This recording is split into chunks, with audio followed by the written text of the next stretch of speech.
આંખોમાં એક એવું સપનું લઈને વિદેશની ધરતી પર ભારતની દીકરી ગઈ હતી.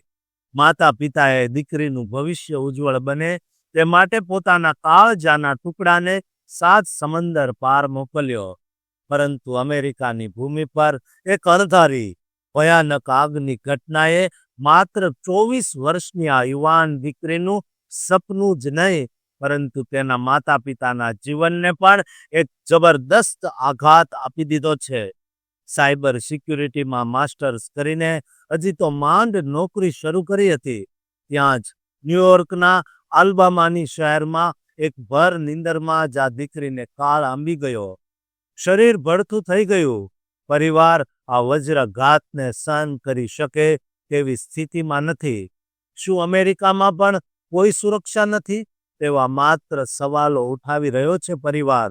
શું છે આ દુર્ઘટના અને કેવી રીતે બે આશાસ્પદ ભારતના યુવાનો અમેરિકામાં ભરખાઈ ગયા તેની સંપૂર્ણ વિગતો અમે આપને આપવા જઈ રહ્યા છીએ, જે તમારા રૂવાડા ઊભા કરી દેશે. તો વિડીયોને અંત સુધી જોવા વિનંતી.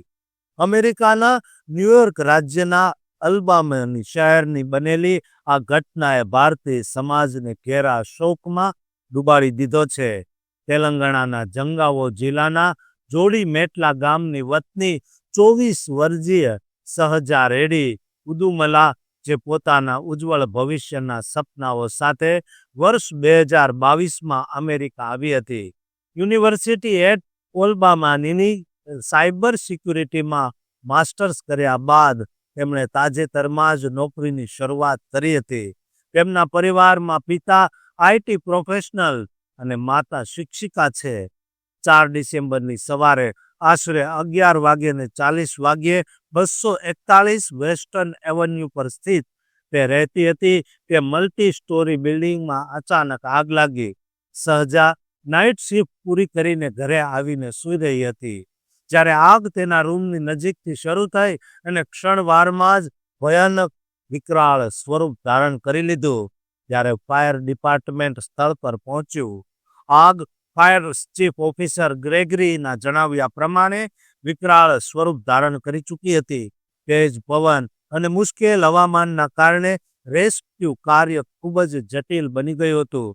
તેમ છતાં ફાયર ફાઇટર્સ 4 વ્યક્તિઓને ભયંકર આગની લપેટોમાંથી સુરક્ષિત બહાર કાઢી લાવે છે.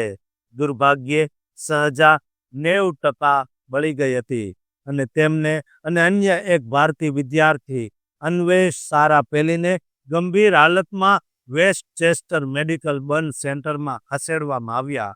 15 કલાક સુધી જીવન મરણ વચ્ચે બંને ઝઝૂમ્યા.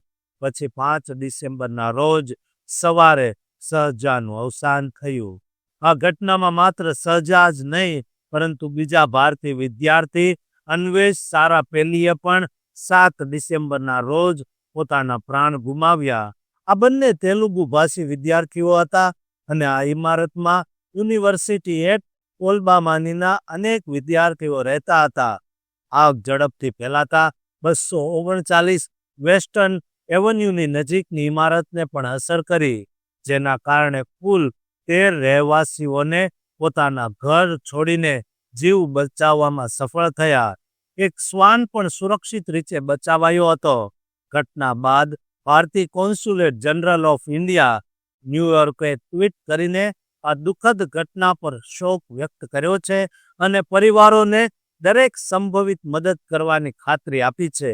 Telugu association of north America પણ મૃતદેહને ભારત લાવવા સહિતની તમામ વ્યવસ્થાઓમાં મદદ કરી રહ્યું છે. સહજાના કઝિન રત્ના ગોપુ દ્વારા GoFundMe પર એક ફંડ રેઝર શરૂ કરવામાં આવ્યું છે, જેમાં અત્યાર સુધીમાં $1.26 લાખ વધુની રકમ એકઠી થઈ ચૂકી છે, જેનો ઉપયોગ મેમોરિયલ અને પરિવારને તાત્કાલિક સહાય કરવા માટે ઉપયોગ કરવામાં આવશે. આ દુર્ઘટનામાં આગનું ચોક્કસ કારણ જાણવા માટે New York state fire investigations unit દ્વારા તપાસ કરવામાં આવી રહી છે. આ ઘટનાને અમેરિકામાં અભ્યાસ કરતા ભારતીય વિદ્યાર્થીઓની સુરક્ષા અંગે ચિંતા ઊભી કરી છે અને સમગ્ર ભારતીય સમાજ તેમના માટે પ્રાર્થના કરી રહ્યો છે. સહજાના મિત્રો તેને ઉજ્જવળ અને મિત્ર વત્સલ તરીકે યાદ કરી રહ્યા છે અને કહે છે કે હંમેશા સપનાની દુનિયામાં જીવતી હતી. મારી તમામ ગુજરાતીઓને જે વિડીયો જોઈ રહ્યા છે તેમને વિનંતી છે કે તેઓ સહજાના પરિવારને શક્ય તેટલી મદદ કરે. આ વિડીયો શેર કરો જેથી કોઈની દુઃખની ઘડીમાં આપણે સહભાગી બની શકીએ.